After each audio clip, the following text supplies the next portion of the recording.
here we are. This is the final week 11 of the high school football regular season. And you're listening to the Temple Daily Telegram Sports Podcast with Josh, Marcus, Greg, and Daniel. I tell you what, this season has flown by. And actually, it's been nice to have this cool weather that we've been having the last couple of days. It really feels like fall football. Everyone getting ready for the playoffs. Some teams we know are already in, such as Temple and Belton. They're at home to close out the regular season tonight. Not a lot of pressure on those two teams. They kind of have everything sorted out already. They have for a couple weeks, really. But there are a ton of area teams that have a ton of pressure going into tonight, whether it's fighting for a playoff spot or positioning or both. So a lot to talk about tonight in this podcast. I'm looking forward to it. I think we'll start, let's start with Temple. Let's see what's going on with the Wildcats. You know, they had a disappointing loss last week at College Station. Maybe Greg has another word for it other than disappointing, but it was a tough one. It was. You're testing my vocabulary. No, definitely difficult. Preventable, they might say, just because as much credit as College Station deserves for coming back in that game. Temple probably should have won it had it been a little more solid on special teams. College Station blocked 3 punts. Temple missed a couple of field goals, and Temple allowed the second half kickoff to be returned for a touchdown. So if you take away even half of that stuff, Temple probably wins by at least a touchdown. But it's all part of the game. So Temple will definitely have some regrets from that game. I mean, this is a team that had won 3 district championships in a row and now has had to settle for second place to College Station the last 2 years by a combined 7 points, really a combined 1 point when you consider this game went into overtime. So College Station just kind of had their number, but it does provide a lot of motivation for Temple, I think, to come back strong this week against Bryan. There's really nothing on the line for Temple in terms of, they're already in the playoffs. They're going to be the top seed in Division I again this year. Last year they had to beat Bryan in a really wild game on the road to clinch that seed. So then when you mix in the fact that Bryan is already out of playoff contention, it's just it's kind of just a season finale game where Bryan's playing for pride and Temple's looking to build some momentum. But I don't think Temple's going to overlook Bryan. Scott Stewart, the Temple coach, he says Bryan, it's a talented roster. It's just a very young roster. They've got a sophomore quarterback. They've got a lot of underclassmen playing key roles due to injuries and just general youth. So I would expect Temple to come out and play well. Be motivated to play their best, first half, 3 quarters of football, see if you can put the game away early and maybe get some reserves in. It might not be that easy, but, you'd have to think Temple, with the weapons it has, is going to have a little bit too much for Bryan. And, I think Temple's main thing tomorrow night, just try to win this game without any injuries or too much sweat, and then they've got to look at District 17 5A and see which team they're going to play in the playoffs. Yeah, not going to look Bryan, but we are going to look ahead a little bit, I guess, always. Right, to next week and what Temple might be facing in the first round of the playoffs. It's one of 3 teams. Temple would like to have it narrowed down more by now, but there's still 3 scenarios. You've got Corsicana, Ennis, and those 2 teams play for the district championship, or Nacogdoches, which is 1-8, 0-4, but somehow could weasel into the playoffs with a win and kind of screw up the whole scenario in that district. So if Nacogdoches does not get in, which probably is likely that they'll fall short if you look at all the matchups, Temple will get the loser of the Corsicana-Ennis game, and Ennis looks to be maybe the slightly better team when you look at all the point differentials.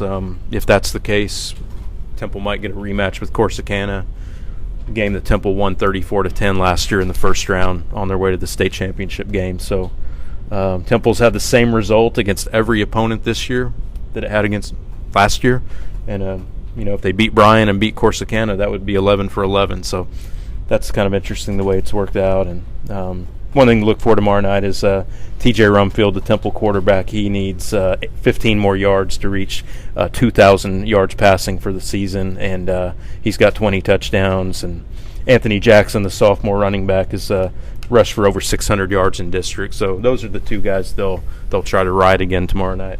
Yeah, you mentioned a playoff rematch for Temple being a possibility with Corsicana. Belton actually is going to get a playoff rematch with South Grand Prairie, which it beat last year in the by-district round.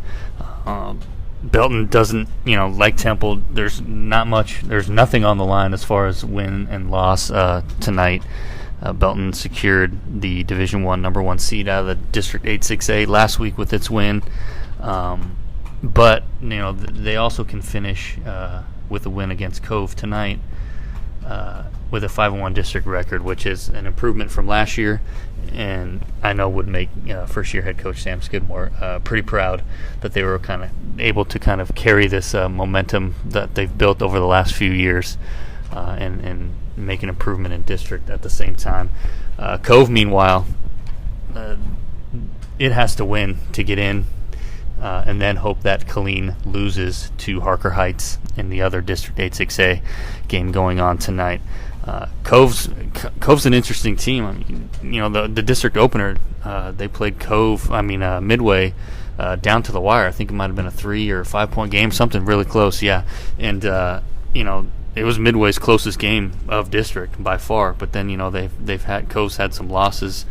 Some questionable losses probably in their mind, including last week to Killeen, which kind of set up this dire situation for the Bulldogs. But back to Belton a little bit. They're going to be hosting South Grand Prairie again for the second year in a row playoff game, which is a pretty big deal for programs to be able to do. So that's next week. This week, Belton's got its senior night. And if they continue to play the way they've been playing the last couple weeks, put points on the board early, have that defense kind of locked down as the game continues, they shouldn't have a problem with Cove. So there's not a whole lot of pressure with Temple and Belton, but elsewhere there is. And starting, let's throw it to Marcus. I saw him working on his notepad, all these numbers and points, minus 15, plus 15, minus whatever. What have you been jotting down for the last 9 hours of your life? I've just been doing my math homework from my 8th grade. I still never finished that. Actually, I've been trying to jot some of these numbers down, trying to figure out some of these playoff scenarios, and you just kind of hit on what happens in y'all's districts. The one interesting thing about it is, like you mentioned, Coppers Cove and the Belton game. Belton has the opportunity to do something that hasn't really been done in the Jack Welch era, and that's guarantee that Coppers Cove would have 3 consecutive losing seasons. Since Jack Welch took over this program in 1994, it took them 4 years to get to the playoffs, and once they started getting to the playoffs, they had never even missed back-to-back years in the playoffs. They only missed in 2003 and last year. So if Belton wins this game, it'd be the first time since 98 rather, that they had missed the playoffs for back-to-back years since they started getting to the playoffs. But just to run down that scenario briefly, Cove needs to win and have Harker Heights win their game tonight. Harker Heights playing Killeen. Killeen, basically, all they have to do is win that game. And if Killeen wins, they're in. If Cove wins and Harker Heights wins, Cove's in. And if Harker Heights wins, otherwise, and Belton wins and Harker Heights is in for that district. Yeah, if Killeen wins and Belton wins and the Kangaroos get in, I mean, that's almost a repeat of what they did last year, this late season rally to get in. But Heights is a tough beat, so that'll be an interesting game. A lot on the line for those teams for sure. Yeah, it's very interesting, and that's not even really the most complicated one that we're going to look at. Yeah. And I'm not going to go into a lot of details. Kind of skip over the 18-5A district because Temple, they're already in. So we'll kind of look at some of these real quick.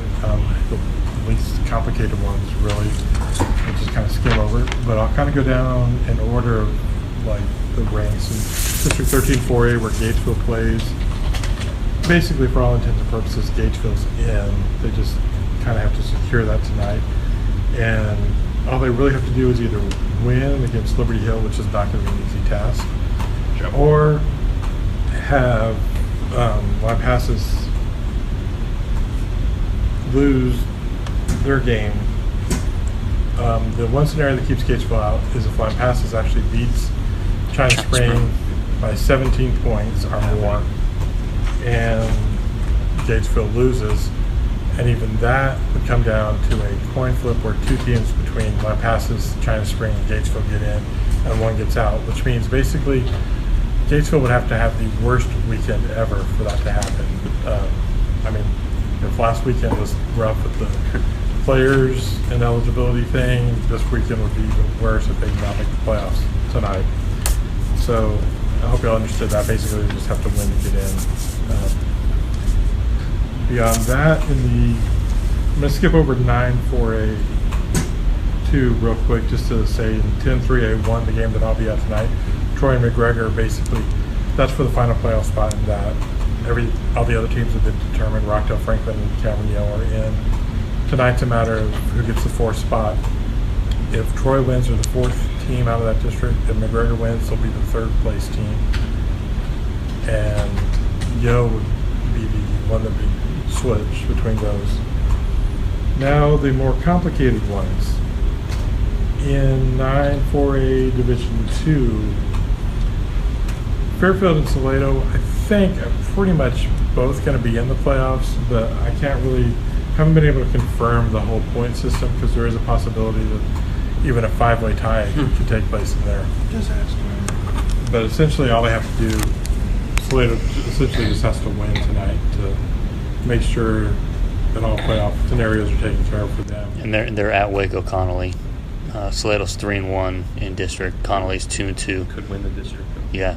Salado. I mean, above everything. Salado has a chance to at least get a share of the district championship with Fairfield if both those teams win, right? Exactly. If Lorena, Salado, and Mejia all win tonight, then Salado's the top seed out of that district, which would be kind of an interesting scenario. But it's the way this district's played out. Who knows? But that's just as likely as really a five-way tie is. But basically, for Salado, really all they have to do is win, and they're going to advance for sure. They may already be in just because of the points totals, but I'm not going to actually say that for sure. Some of y'all may already know out there that are listening. And then also in District 13, 2A Division 2, Rogers kind of has a path that's not an easy path as well. I mean, they need to win and have a win by Johnson City to basically get in. Otherwise, there are some tie possibilities there. The two things, either Rogers has to win or have Johnson City win, or Rogers, to guarantee the spot, would have to win by 10 points or more. That's the way I was talking to Coach Rutten, Rogers, a little bit, and I believe that's how it kind of breaks down. That guarantees it. Some other teams, they do a plus-minus point system for a tiebreaker, and there's a possibility of a three-way and even a five-way tie in that district as well. A win by at least 10 points, I believe, gets Rogers in by their tiebreaker scenario. Eagles hosting Blanco tonight. Right. And they're kind of been a tough team to figure out. They're still have a little inconsistency, but, new coach and everything still kind of takes them a while, but they have a great chance to get in. It's just kind of a matter of a whole point system there, how things break down. And then a game moving to District 13, 2A Division 1. A game that I believe Daniel will be at, Moody and Holland. Moody's basically playing for a playoff spot as well. That one kind of breaks down. We've all kind of been looking at this one, trying to figure it out. because Moody and Roosevelt Lot are both in contention for that final playoff spot. If Moody wins, they're in the playoffs. It's pretty much as simple as that. Holland's already in. And if Roosevelt Lot needs a win, I think what we figured out was Roosevelt Lot needs a win and a Moody loss to get in.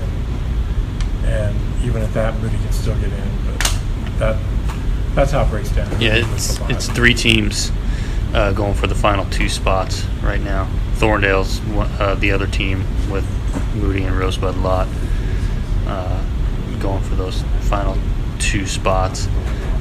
Moody hosting Holland is probably the second toughest matchup for a team looking to get into the playoffs. Thorndale is hosting Thrall, which is 8-1 overall and 4-0 in district. So that one's tough for Thorndale. So the inside track, I guess, so to speak, if you want to say it, is Rosebud Lot. They're playing Normandy, last place Normandy. So on paper, the Cougars look to be favored in that one, which would put them in the playoffs if they won. But Moody, I think, can still get in if Thorndale loses, Right. and Moody loses as well. Right. I believe that puts Moody basically the 4th place team, but yeah, it'd still be in. Yeah, because Rosebud Lot beat Moody to open up district, so I guess they would jump ahead of them in the seeding for seeding purposes. Exactly. But any other playoff things? I know a couple 2 6-man teams in TAPS, Holy Trinity. They're playing for a district championship. Right. They're already in the playoffs, I believe. Exactly. And then Buckholz is playing to get in as well. There's 1 spot left in that district, and they're playing Oglesby, trying to earn a playoff spot. I don't know when the last time they were in the playoffs, but I was looking at Willie wasn't as far back as I thought it was. They've actually been in the past 10 years, I believe. Okay. It's been a while since they've actually won a playoff game. I believe. Gotcha. They get some rough first-round matchups, and they'll probably get another one if they get in, which I see them actually getting in, because I don't think Oglesby's going to mount too much of a challenge. Sure. That's great. Yeah, for the kids in Buckholz. Definitely. I think we just kind of skipped over the two-way. Yeah. Basically, that one, Couple 2A. Granger, all they really need to do is win. They're in. And there's also some tiebreaker scenarios, which I haven't been able to get in touch with anybody in that district to actually run down the point scenarios and tiebreaker scenario. But Yeah. for Granger, basically, it's a win and get in. And they're at Snook, Right. which is 3-6 overall, 1-3 in district. Granger's 4-5 and 2-2. Granger's been playing some decent football lately, so they have a good chance of making it in. That kind of is where I'm looking at. I might have messed something up somewhere. Yeah. I mean, there's a lot to it, but when it comes down to everything, I mean, these teams that we mentioned, they need to win and take care of business to keep their seasons going. And no better example than Moody and Holland, which Daniel's going to be at. Tell us a little bit about a couple of those 2 teams there. Yeah, with Holland, I've been lucky enough to be out there several times, but I'll be covering Holland, but I won't be in Holland, so I'll be at Moody for that game. Holland really has surprised a lot of people. I was actually in Holland today doing a interview for a feature on Brady Shelton. He's for a sophomore, the guy can really play. He kind of does it all for the Hornets. He is primarily a wide receiver, but they've stuck him in the backfield for handoffs. He's had about 9 or 10 rushing touchdowns over the past 3 weeks, a big reason why Holland is on a 3-game winning streak.